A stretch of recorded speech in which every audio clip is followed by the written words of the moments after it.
ពុងធ្វើអ្វីឯបងនឹកស្រីចង់ទូ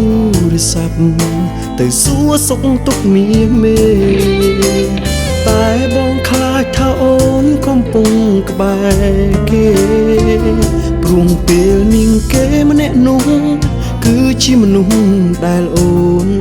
ស្រឡាញ់ពេលបាត់បង់ទើបបងដឹងថាអូនសំខាន់ខ្លាំងប៉ុណ្ណាតែបងដឹងថាមិនអាចត្រឡប់ដូចមុនតើគេធ្វើល្អដាក់អូនខ្លាំងជាងរូបបងដែរទេតែបងសង្ឃឹមថាគេស្រឡាញ់អូនជាងបង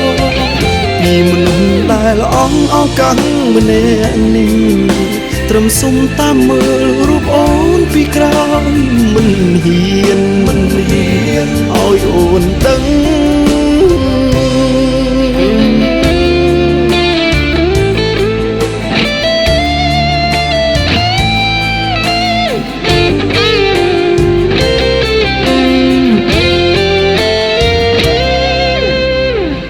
ប្រើពីងស្ដាយក្រោយក៏ហួងទៅហើយមានតែបនដោយឲ្យរូបគេជាអ្នកមើលថែមៀងមេ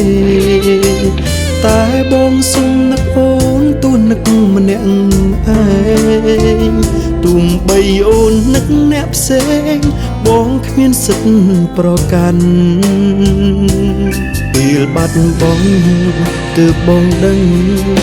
ថាអូនសំខាន់ខ្លាំងប៉ុណ្ណាតែបងដឹងថាមិនអាចត្រឡប់ដូចមុនតើគេធ្វើល្អដាក់អូនខ្លាំងជាងរូបបងដែរទេតែបងសង្ឃឹមថាគេស្រឡាញ់អូនជាងបង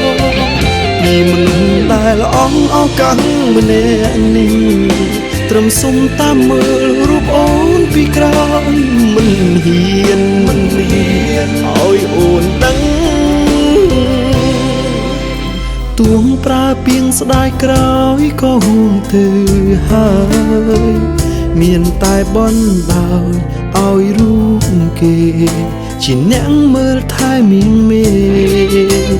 តែបងសុំនឹកអូនទូនឹកម្នាក់ឯ